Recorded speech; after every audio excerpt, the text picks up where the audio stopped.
Welcome to the Deep Dive, where we take your curiosity, point it at a mountain of information, and scale that thing together. Think a big one today. It really is. Our mission today is all about change. We're talking massive, structural, just unavoidable change, forced upon a system that, for centuries, had defined itself by its very inability to change. Or at least its resistance to it. Exactly. We are diving into the heart of the Ottoman Empire during a period that, people often call the Age of Decline, which is a bit misleading. It's very misleading. We're really looking at what modern scholars call the era of transformation. This isn't a story of a sudden collapse. It's a century-long, grinding struggle for institutional survival. Right. And I think the best way for us to get our heads around this is with the analogy we've set up for this deep dive. The warship. The warship. Yeah. Imagine the Ottoman Empire as this mighty, old, fast warship.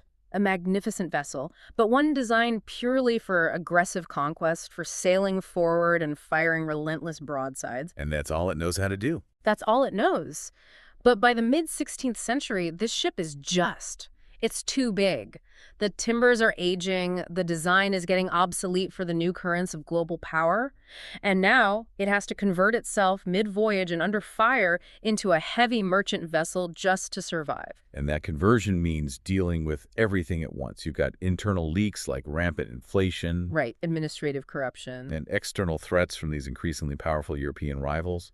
It's a daunting task, changing its entire identity from offense to defense. And our journey begins right at the moment the ship's greatest captain, Sultan Suleiman the Magnificent, passed away. The watershed moment. It really is. The literal end of the Golden Age is September 1566. Suleiman, the conqueror, the lawgiver, who had ruled for 46 years.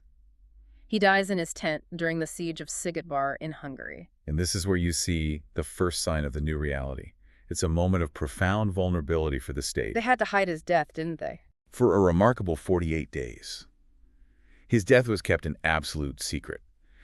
And this was a necessity born not of grief, really, but of raw fear. Fear of what? Civil war. Fear of dynastic chaos, exactly. The goal was to ensure the safe accession of his son, Selim II, was far away. If that news had leaked immediately, any rival factions or, ambitious elements within that massive standing army, the Janissaries, especially the Janissaries, they could have capitalized on that momentary vacuum and just plunged the empire into chaos. So you have to hide the body of the greatest sultan in history, basically smuggle it back to Istanbul just to keep the whole thing from falling apart. That alone tells you how unstable the succession could still be, even at the peak of their supposed power. It does. And it signaled something profound to the ruling elite.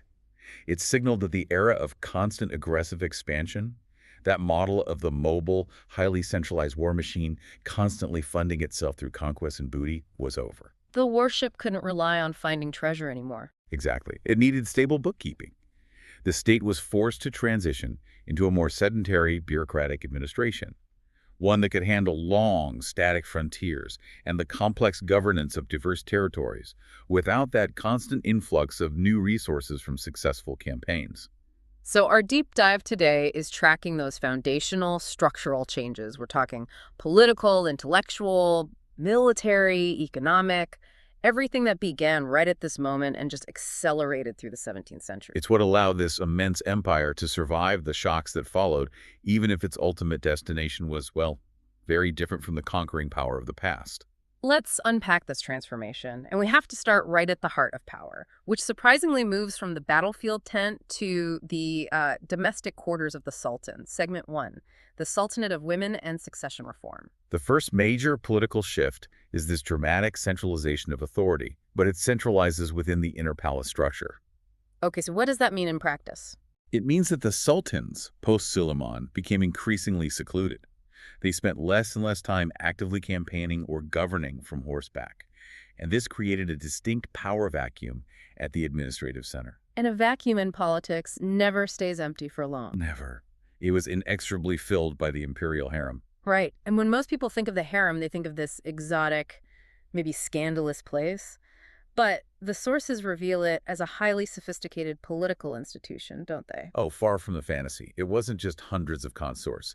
The harem was a vast, complex, highly structured slave household. A household, but also an administration. Absolutely. It contained not only the sultan's immediate family, but thousands of servants, financial administrators, security personnel, and at the very top of this structure, in terms of political influence, was the Valide Sultan, The Queen Mother. the Queen Mother. Yeah. She often became the single most powerful figure behind the throne, particularly if her son inherited the throne as a minor. And these weren't passive figures.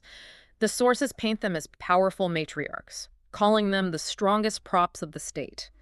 How did they make that jump from a secluded domestic role to such a candidly political one?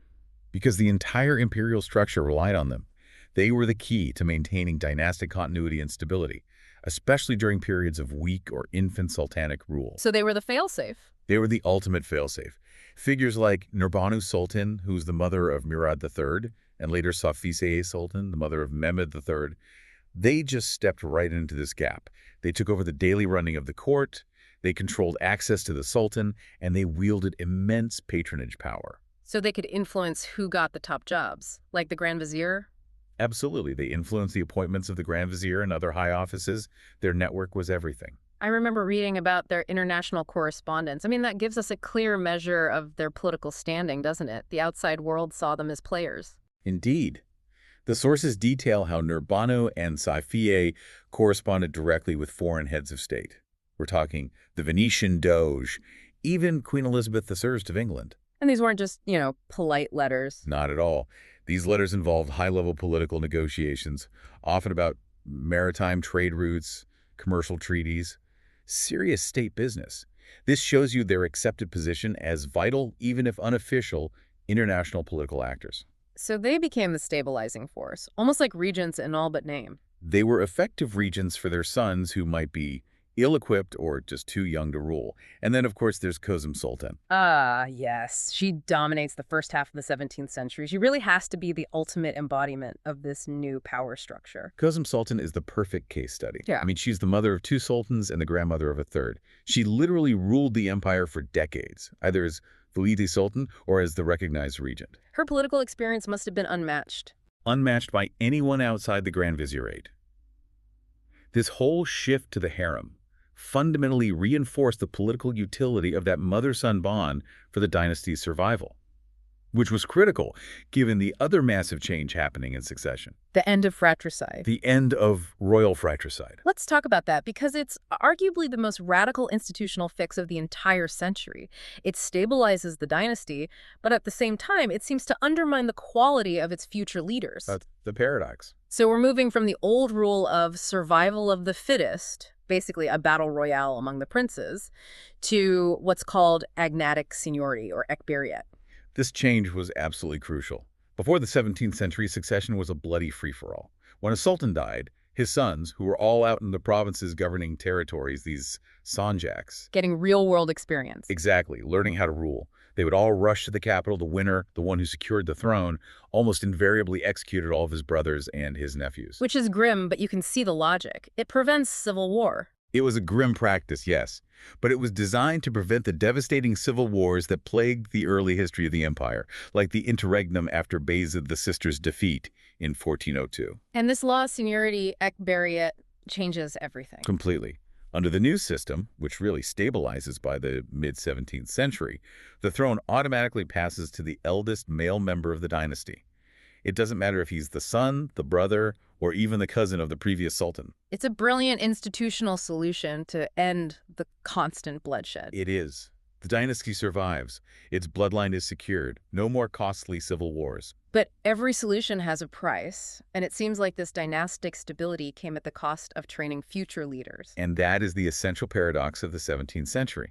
To stop these rival princes from gathering military support in the provinces and challenging the new sultan, the Ottoman state, it just stopped sending its princes out to govern. So where did they go? They were confined within the palace complex, often within specific apartments that became known as the kefes, the cage. The cage. That sounds ominous. It was.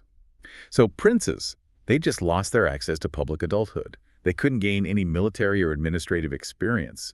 They weren't being groomed for leadership anymore. They were being groomed for survival within the suffocating confines of the palace. So they lose their public political identity. Completely. When they finally inherited the throne, often in their 40s or 50s, having spent decades in total isolation, they might be the eldest surviving male, but they were deeply, profoundly ill-equipped to handle the immense responsibility of the ruling institution. Their whole world was just the harem and the immediate palace staff. They would have no grasp of military logistics, imperial finance, foreign policy. None of it. And this means the entire system became reliant on bureaucratic delegation. If the Sultan is politically isolated and inexperienced, that power has to flow somewhere. It flows to the capable Valide Sultan. Or, as we'll see, to a capable Grand Vizier. The metamorphosis here is profound. The Sultan, once this charismatic, mobile warrior king, becomes a sedentary, often secluded figurehead. The captain is locked in his cabin. The perfect way to put it. The dynasty secured its survival, but the quality of its charismatic leadership was severely reduced. And that necessitated the rise of powerful, experienced bureaucratic families to actually manage the state. Okay, so that structural change in leadership coincided with a deep, almost symbolic intellectual crisis. If the ship's captain was isolated, the intellectual navigation systems were about to be sabotaged. This brings us to segment 2. Intellectual tensions, the destruction of the observatory. This story, it provides one of the clearest symbolic measures of the growing power of conservative forces within the empire, and at the worst possible time. So set the scene for us. In 1577, Taqi ad-Din, who was a brilliant astronomer and mathematician, he founds the Constantinople Observatory. And the sources describe this as a massive undertaking, right? This wasn't some backyard telescope. No. It was designed to update the imperial astronomical tables, the Zishihinshai. It was equipped with state-of-the-art instruments for the era, completely comparable to anything being built in Europe at the time. So for a moment, they're at the cutting edge. It represented the absolute apex of Ottoman scientific patronage.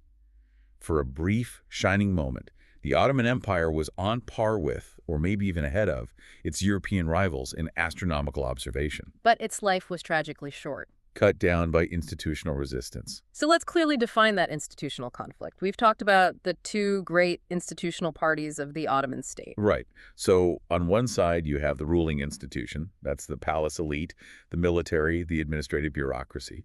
Historically, this group was more pragmatic, often more liberal in its approach to incorporating new ideas and technology. Especially if they help the military. Exactly. If it helps win wars, they're interested. On the other side, you have the Muslim institution, which is centered around the ulema, the learned men of the sacred law, or Shariat. And the ulema were the institutional voice of conservatism. Profoundly so. I mean, their entire role was to interpret and uphold the sacred law, which was highly inelastic.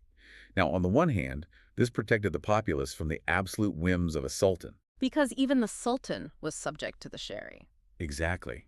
But it also meant that traditional established paths were seen as paramount. Novelty, especially intellectual novelty, was viewed with deep suspicion. Because it could destabilize the established Islamic social order? That was the fear. So this brilliant scientific project, sanctioned by the Sultan himself, runs headfirst into this catastrophic resistance. What was the trigger? The clash came to a head in 1580. Two events provided the immediate catalyst. A spectacular comet was sighted, and a devastating plague swept through Constantinople, causing widespread death and panic. And the ulema saw an opportunity. A powerful one. Yeah. Led by the influential chief mufti, they successfully framed the observatory as an ill omen. So they're connecting scientific inquiry directly to divine displeasure. That's a powerful political argument. A terrifyingly powerful one. They argued that astronomers, by attempting to peer into the heavens, were trying to pry into the secrets of God. And this was not only sacrilegious, but it had provoked divine wrath, which was now manifesting as the comet and the plague. And they petitioned the Sultan. They petitioned Sultan Murad III for the observatory's destruction. And he conceded. So it was raised by Janissaries. What makes this so tragic, really, is the timing. The timing is everything. This is 1580. Europe is just on the cusp of the scientific revolution. You've got Tycho Brahe, who would influence Kepler. He's active in Denmark. The Ottomans had the infrastructure, they had the talent, they had the momentum, and then they deliberately chose to dismantle it. The great warship threw its navigational instruments overboard. They did. They prioritized established tradition over nascent scientific inquiry. The long-term significance of that is immense, isn't it? It signals a structural problem. A huge one. The growing power of this conservative Muslim institution meant that any kind of institutional change, any adoption of new non-Islamic ideas, it just became exponentially more difficult. And if you can't innovate intellectually, how can you possibly reform your military or your economy to keep up? Exactly. So later, in the 17th and 18th centuries, when these military and economic reforms became desperately necessary, when the empire needed to adopt European military technology and new concepts of governance, it ran up against this powerful, immovable, institutional object. The sacred law, as interpreted by the ulema, becomes a structural barrier. It limits the elasticity of the state to adapt to a changing world. So the destruction of the observatory, it didn't just end one scientific project. It confirmed that the path of internal intellectual resistance to change was viable and powerful. Okay, so if the intellectual foundation was fracturing, the practical foundations, the military and economic systems keeping that warship afloat, were also undergoing massive, painful changes. Oh, absolutely. This brings us to segment 3, institutional evolution in the military and economy. Right, and this is where the engine trouble and the hull leaks manifest most dramatically. The core of the ruling institution, the military, it begins to decay from within, and we have to start with the famed Janissary Corps. Which was initially the bedrock of the Sultan's power, recruited through the Devshirme system, the child levy. Let's just pause on the genius of the Devshirme system for a moment, because its decline was such a huge social revolution. Huh? You're taking Christian boys from the provinces, converting them, and raising them as the Sultan's highly trained, personally loyal slaves. The genius was twofold. First, it guaranteed absolute loyalty to the Sultan, because these recruits were totally detached from their family and any regional loyalties. And second, it was a pure meritocracy. A pure meritocracy. An individual could rise from poverty to a position of immense wealth and power, like the Grand Vizier Rustam Pasha. And crucially, the system's original principle was that the descendants of members of the ruling institution were explicitly excluded from joining. To prevent a hereditary military aristocracy from forming. Exactly, to stop powerful families from entrenching themselves. But toward the end of Suleiman's reign, that exclusion began to erode. They start letting other people in. Yes. The Janissary Corps began to be opened up increasingly to freeborn Muslims and the sons of soldiers. And by the 17th century, the Devshirme system was largely extinct. Which I imagine some Muslim families saw as a huge opportunity. Initially, yes, a way to get their sons into a high-status, well-paid corps. But it fundamentally compromised the original principle of the ruling institution. Loyalty shifted from this absolute dedication to the Sultan to more localized interests and hereditary privilege. And this internal decay is happening at the same time as this massive global shift in the technology of warfare. It's a perfect storm. The shift from cavalry to musket-wielding infantry was globally transformative. In the 16th and 17th centuries, pitched battles were increasingly won by large formations of disciplined, firepower-based infantry. So the Ottomans, who were early adopters of firearms, they still have to adapt. They're forced to dramatically increase the sheer number of gun-carrying foot soldiers they employ. And this necessity leads to the relaxation of recruitment standards, which just contributes to the problems of indiscipline and mutiny within the increasingly powerful Janissary Corps. And this shift puts enormous pressure on the traditional military class, the Sipahi cavalry. They're essentially mounted knights in an age that's demanding infantry musketeers. That's a great way to put it. The Sipahi held these Timar feast land assignments in exchange for providing mounted service and maintaining local order. Their whole way of war was based on mobility and shock, an inheritance from the Central Asian steppe. But that's becoming obsolete. As warfare moves decisively toward coordinated infantry squares and cannon fire, the Sipahi just lose their military relevance. Their land assignments, which were the foundation of provincial administration, they become redundant. So you have this massive, once vital administrative class whose military function is obsolete, but who still holds a claim to the land. That must have created huge internal friction. Massive, especially when you combine it with the external economic shock that was hitting the empire. The biggest hull leak of all. The price revolution and the fiscal crisis. Starting in the late 16th century, the massive influx of Spanish silver from the New World Potosi silver caused rampant inflation across the entire Mediterranean region. So the problem wasn't internal financial mismanagement at first. It was a global economic shockwave hitting a system totally unprepared to absorb it. Precisely. This influx caused the value of silver to plummet, leading to rapid destabilizing inflation. The Ottoman silver currency, the Aksi, it had to be repeatedly debased. Meaning they lowered its silver content? They lowered the silver content just to maintain the supply, and this led to a catastrophic fiscal crisis. So for the common person, for a soldier or an administrator, this meant their fixed salaries were suddenly worth a fraction of what they had been. Your income shrinks dramatically. Yeah. And the social consequence was direct. It led to armed revolts, particularly the destructive Salali rebellions that plagued Anatolia in the late 16th and early 17th centuries. Soldiers turning to banditry just to survive. Soldiers and administrators who could no longer survive on their shrinking, fixed stipends turned to banditry or local rebellion. The state was simultaneously trying to fight external wars, manage internal revolts, and fund its military with a rapidly devaluing currency. How did they even begin to plug these economic leaks? They needed cash, not these increasingly worthless land assignments. They were forced into major administrative changes. Since the traditional Taimar system was failing, the state shifted increasingly toward a system of tax farming, known as iltizam. Okay, so explain iltizam for us. It was a contract system. Wealthy individuals, Janissary officers, influential ulema, powerful palace figures, would pay the central treasury a large lump sum payment up front.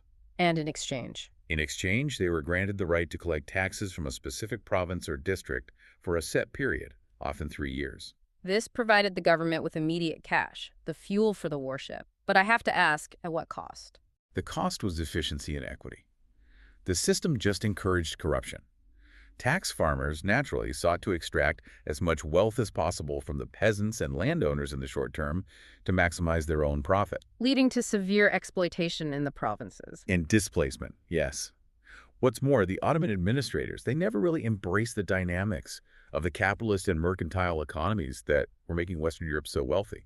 Their system was designed to secure revenue for the state and ensure stability, not to maximize independent commercial wealth. So the economic hull was patched with these cheap, short-term fixes that just created long-term decay. That's the story of the 17th century in a nutshell. And yet, despite all of this dynastic crisis, scientific retreat, military decay, fiscal shock, the Ottoman state was still an immense power. Oh, absolutely. The analogy shifts here. The merchant vessel still had immense guns, and occasionally is found a captain capable of a kind of violent self-correction. Which brings us to segment 4.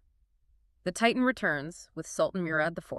The rise of Murad IV, who reigned from 1623 to 1640, is a stark reminder that the charismatic power of the Sultan was not yet dead. I mean, he inherited a state that was reeling from internal chaos. Things were really bad.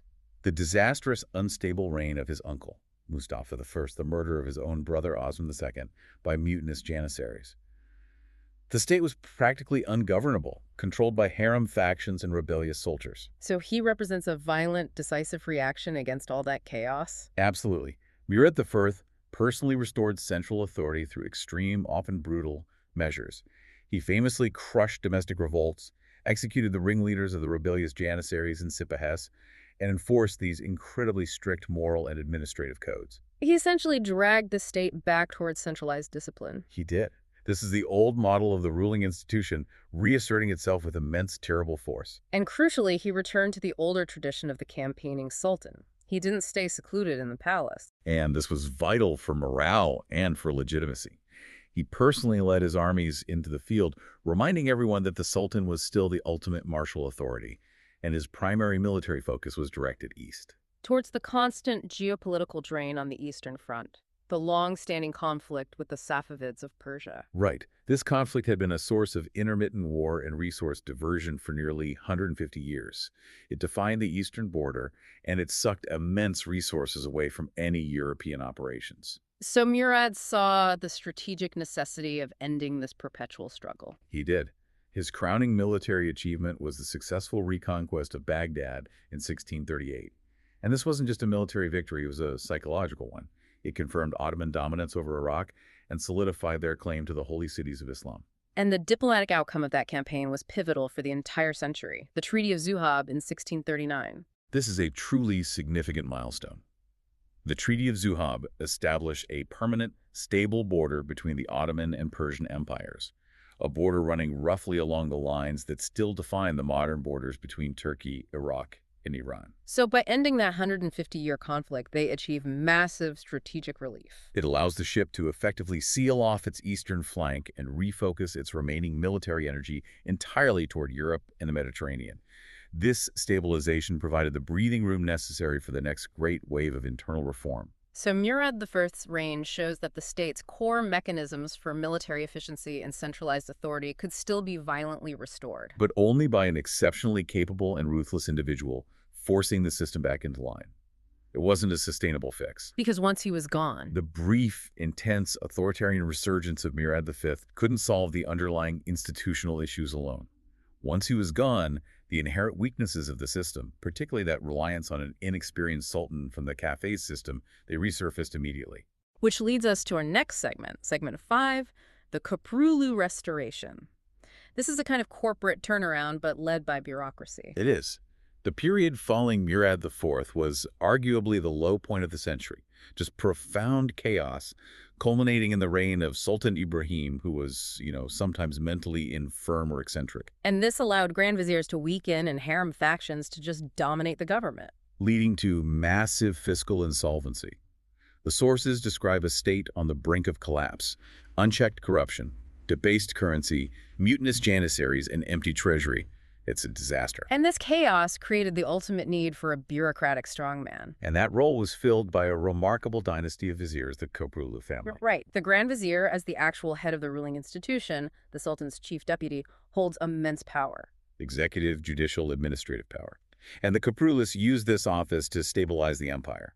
They essentially put the warship back in dry dock for essential repairs. How did they get into that position? Their ascent is fascinating. It shows how the institutional vacuum created by those secluded sultans was now being filled by non-dynastic bureaucratic authority. The Valide Sultan, Turhan Sultan, made the critical decision to appoint Köprülü Mehmed Pasha in 1656. She recognized the situation demanded a dictator, not a consensus builder. Exactly. She effectively delegated supreme executive authority to him, asking him to save the state. And the Köprülüs were given near-absolute authority to purge corruption, execute rivals, and restore fiscal discipline. Which they did with brutal efficiency. Oh, yes. Massive purges. They stabilized the currency, reorganized the tax structure, and crushed rebellions in both Istanbul and the provinces. And what's important is that this stabilization was immediately followed by a final aggressive surge of expansion. Mostly under Fazıl Ahmet Köprülü, who inherited the vizierate from his father. Correct. And this proved that the military machine could still operate successfully when it was led by effective, disciplined administration. It must have been a huge morale boost for the empire to start winning again after decades of just internal struggle. It was. What were their key military successes? They completed two very important conquests. First, the incredibly lengthy conquest of the island of Crete, which they finally wrested from Venice in 1669. After a siege that lasted, 24 years? A grueling 24-year siege of its capital, Candia. It was a tremendous effort of maritime logistics and resolve. It proved the Ottomans could still conduct these massive, multi-decade sieges. And the second? They successfully intervened in Eastern Europe, acquiring territory in Ukraine and Podolia by 1676 after campaigns against the Polish-Lithuanian Commonwealth. So the state achieves this remarkable duality, massive bureaucratic centralization and effective military aggression. The ship looks seaworthy again. For a time, yes.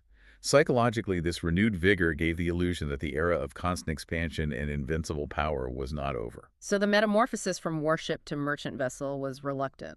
Very reluctant. The Köprülüs, for a time, made the elite believe they could still be that warship.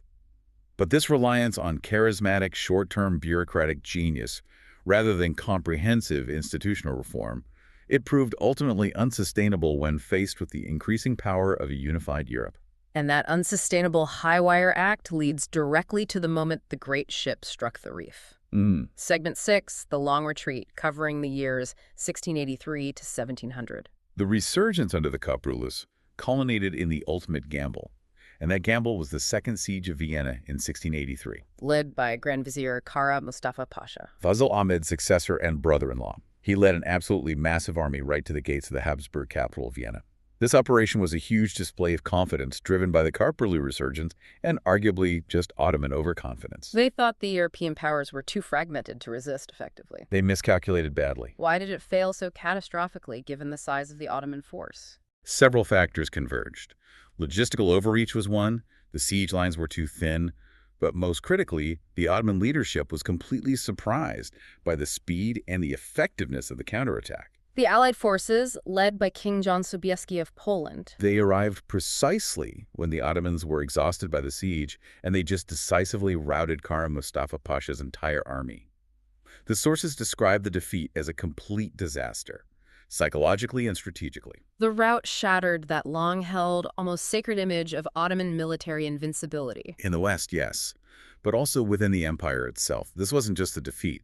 It was a signal that the European powers were now technologically and structurally superior, especially when acting in concert. And the defeat at Vienna was the psychological turning point that initiated the Great Turkish War. Right, 15 years of continuous, costly warfare against the European alliance known as the Holy League. A formidable coalition. The Habsburgs, Poland, Venice, and eventually Russia. This protracted conflict just bled the Ottoman state dry. It exhausted its resources, its manpower, and the treasury, which had only just been stabilized by the Köprülüs. I read about a final, desperate counterattack led by Sultan Mustafa II himself in the mid-1690s to try and recover lost ground in Hungary.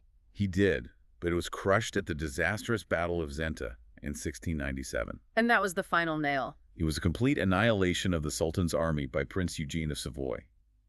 The accumulated military losses proved definitively that the empire could no longer compete with the coordinated military innovation and organization of its European rivals. And that military exhaustion leads directly to the inevitable. The geopolitical earthquake of the Treaty of Karlowitz in 1699. This treaty is absolutely epical. I mean, you said it made global headlines. It signals a permanent geopolitical shift. For the first time in its history, the Ottoman Empire was forced to sign a treaty formally surrendering significant European territories permanently. And the losses were massive. What did they give up?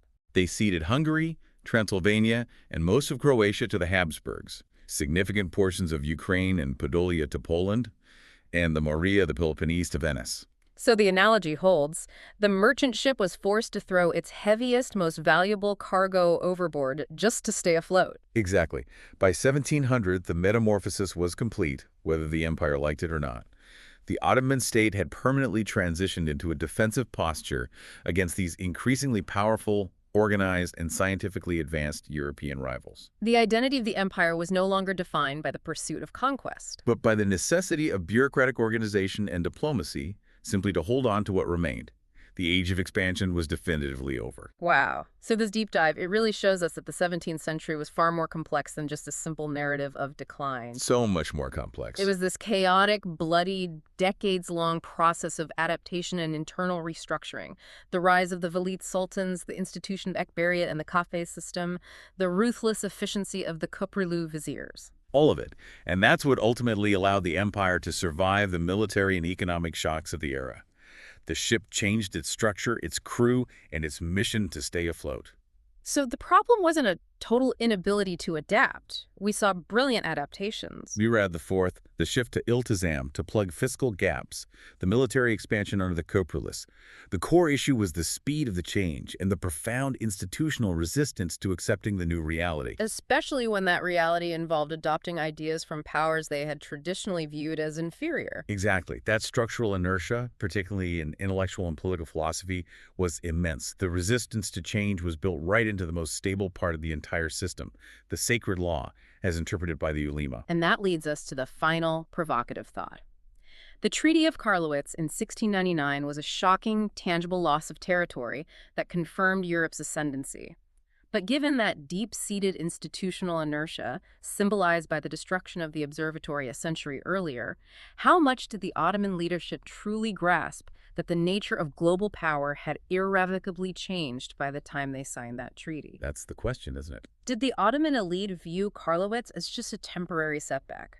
A loss that could be reversed by simply returning to the old path of conquest once a strong sultan emerged? Or did they understand that the conservative, sacred ideas inherited from the past, that insistence on the inelastic sacred law and the rejection of intellectual novelty, were actively preventing them from embracing the total military and governance modernization required to compete? The answer to that determines the next 200 years of their history. It really does. It determines why the empire survived for another 2 centuries. But always playing catch-up, always trying to win back what they had lost, instead of recognizing that their long metamorphosis into a highly centralized defensive bureaucracy was complete. Their survival depended not on returning to the past, but on the ability of the next generation of leaders to finally integrate the scientific and political novelties they had resisted for over a century. A haunting question left for the future. It is. An immense transformation driven by internal genius and external unforgiving pressure. That was quite the journey and a truly necessary deep dive.